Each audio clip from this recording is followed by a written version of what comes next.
प्रणाम साथियों, मैं अभिषेक तिवारी हूं और आज मुद्दे की बात में हम चर्चा करने वाले हैं भारत देश के नए संसद भवन के उद्घाटन के अवसर पर जो समारोह होने वाला है उसे भी राजनीति ने अपनी गिरफ्त में ले लिया है और उसमें जो उत्साह का माहौल होना चाहिए वह पूरी तरह नदारद है।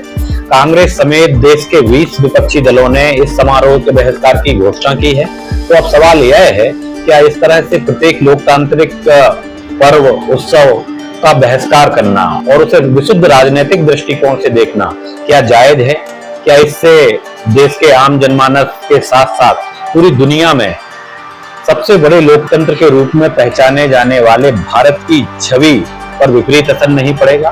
देखिए भारत भवन की एक खास रिपोर्ट। 28 मई को भारत के नए एवं भव्य संसद भवन के उद्घाटन समारोह के साथ ही दुनिया के सबसे बड़े लोकतंत्र में एक और गौरवशाली अध्याय जुड़ने वाला है। लेकिन नए संसद भवन के उद्घाटन समारोह में दुनिया के सबसे बड़े लोकतंत्र में जो उत्सव का माहौल होना चाहिए वह नदारद है। क्या देश में अब कोई भी निर्णय या योजना तो दूर, कोई उत्सव भी बिना राजनीतिक नियत के पूरा नहीं हो सकता है? भारत की नए संसद भवन के उद्घाटन के अवसर पर सत्ता और विपक्ष के बीच जो तनातनी पिछले 2 दिन से चल रही है उसे देखकर तो यही लगता है।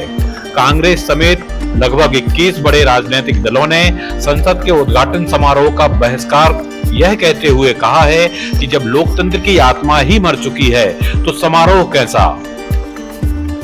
तो क्या लोकतंत्र की आत्मा किसी भवन में निहित होती है या फिर 140 करोड़ लोगों को संविधान द्वारा दी गई उस ताकत में जिसमें वे किसी को भी राजगद्दी से नीचे उतार सकते हैं? आजादी के बाद से हम अब तक यही देखते आ रहे हैं कि कितनी भी लोकप्रिय या शक्तिशाली नेता या सरकार क्यों ना हो, उसने जनता जनार्दन के फैसले को सहर्ष स्वीकार किया है और इमरजेंसी के काले अध्याय को छोड़कर भारत का लोकतंत्र न सिर्फ सबसे बड़ा बल्कि सबसे महान भी रहा है। तो असली लोकतंत्र तो चुनाव में निहित होता है और इस देश में अभी भी चुनाव होते हैं। सारे राजनीतिक दल उसी संसद भवन में अपनी जगह बनाने के लिए बड़े जोर शोर से चुनाव भी लड़ते हैं।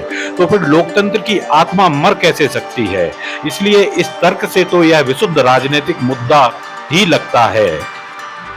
विपक्ष का दूसरा मुद्दा है राष्ट्रपति द्वारा संसद के भवन के उद्घाटन को लेकर जो संवैधानिक से ज्यादा जातीय मुद्दा बनाया जा रहा है, वह भी हर मौके पर राजनीति और विरोध की राजनीति को दर्शाने वाला है।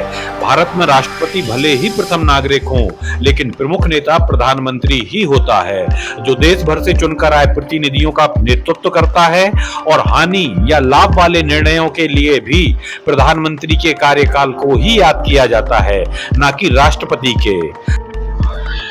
तो दोस्तों समाचार सार यही है कि संसद भवन किसी व्यक्ति या किसी दल की व्यक्तिगत धरोहर नहीं होती है, वह एक साझा विरासत होती है। इसलिए दुनिया के सबसे बड़े लोकतंत्र में यदि भारतीयों द्वारा निर्मित संसद भवन का उद्घाटन हो रहा है तो इस उपलब्धि पर गर्व भी सभी को होना चाहिए और इसका उत्सव भी सभी को मिलकर मनाना चाहिए। जय हिंद, जय गौरव।